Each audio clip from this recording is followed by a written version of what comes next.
यह एक व्यावसायिक चैनल नहीं है और न ही हमारे केंद्र के द्वारा किसी भी प्रकार के गंदे ताबीज यंत्र या किसी भी प्रकार की तंत्र या मंत्र से जुड़ी हुई वस्तु बेची या खरीदी जाती है। हमारा उद्देश्य सिर्फ इतना है कि निःशुल्क मंत्र साधनों के जरिए सनातन धर्म को आगे बढ़ाते हुए अच्छे से अच्छे साधक तैयार किए जाएं, जिसकी वजह से तंत्र जो आज ठगी के नाम पर बदनाम हो रहा है उसको वापस से एक सम्मान मिल सके और इस प्रकार नए साधक तैयार होते होते तंत्र अपनी उन बुलंदियों पर पहुंचे जिन बुलंदियों पर पहले कभी ये था। आप लोग अधिक से अधिक संख्या में हमारे चैनल को सब्सक्राइब करें, जिससे कि सनातन धर्म और तंत्र को आगे बढ़ाने में कम से कम समय लग सके और हमारी निःशुल्क सेवा प्रत्येक साधक तक पहुंच सके। धन्यवाद। जय महाकाली मित्रों, जय गुरुदेव। तो मित्रों, आज बात करेंगे हम यक्ष साधना की। यक्ष साधना ऐसी साधना है जिसको करके एक साधक अपने जीवन में धन संबंधी सारी समस्याओं का समाधान कर सकता है।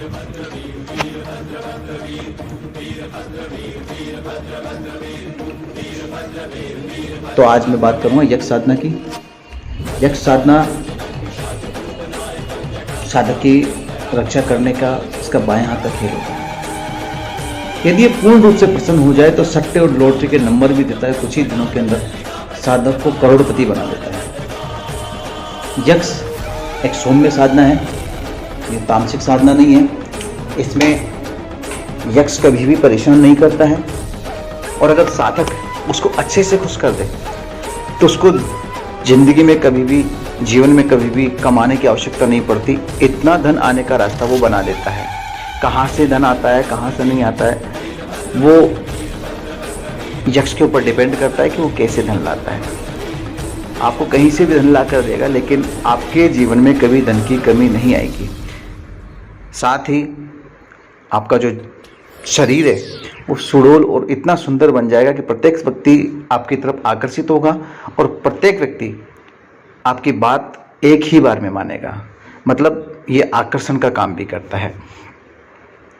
तो यदि बात करते हैं हम इसकी साधना की करने की, तो कैसे साधना की जाती है, कब की जाती है, कितनी मालाएं होती है, किस प्रकार इसमें वस्त्र पहने जाते हैं, किस प्रकार का इसका इत्र लगाया जाता है, तो उस बारे में मैं बताता हूँ आपको। यह साधना मंगलवार, पूर्णिमा या ग्रहण काल में की जाती है। मात्र 3 दिन की साधना होती है।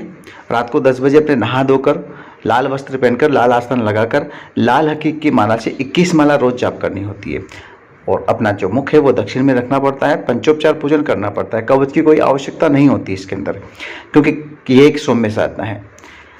सर्वप्रथम गुरु, इष्ट और गणेश, अपने पितृदेव, कुलदेव और यक्षराज कुबेर महाराज की नित्य पूजन के हिसाब से पूजन करें।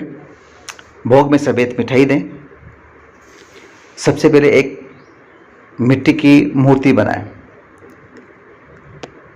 अगर आपको नॉर्मल वे में मिट्टी मिल जाती है तो ठीक है, नहीं तो कुम्हार के घर से जाकर कुछ रुपए देकर उससे गीली मिट्टी अच्छे से ले आए। उसकी एक मूर्ति बनाएं और जैसे लड्डू गोपाल जी को अपन वस्त्र पहनाते हैं उस टाइप से अच्छे सुंदर वस्त्र उसको पहनाएं। मुकुट लगाएं। उसके सारे कपड़े लाल होने चाहिए।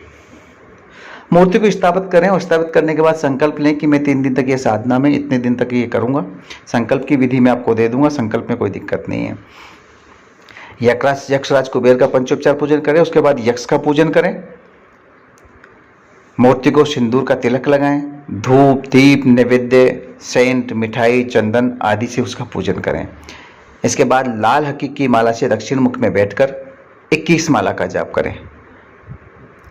जप में कोई भी अनुभूति होती है, किसी भी प्रकार की अनुभूति होती है तो डरे नहीं और आराम से अपना जाप करते जाएं। 3 दिन के अंदर अंदर यह साधना सिद्ध होगी। ये साधना मानसिक भी सिद्ध हो सकती है और इसका प्रत्यक्षीकरण भी हो सकता है।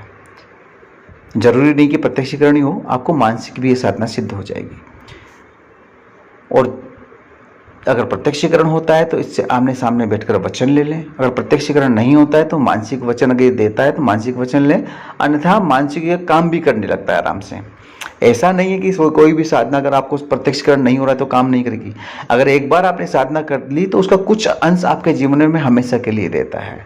जरूरी नहीं कि प्रत्यक्षीकरण ही हो। तो मित्रों, ये थी यक्ष की साधना। यक्ष की साधना बहुत अच्छी साधना होती है। आप करें और इस साधना का आनंद उठाएं।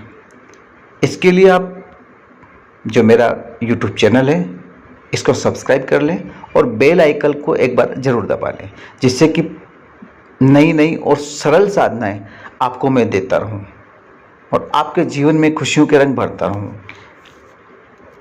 केवल आपको गुरु मंत्र, गुरु दीक्षा की आवश्यकता होती है इस साधना के अंदर, तो वो गुरु दीक्षा या गुरु मंत्र आप कहीं से भी ले सकते हैं। हमारे केंद्र से गुरु मंत्र दिया जाता है, अगर चाहे तो आप हमारे केंद्र से भी ले सकते हैं। तो मित्रों, आगे की नई और सरल साधना लेकर मैं फिर उपस्थित होता हूँ। तब तक के लिए जय महाकाली, जय गुरुदेव।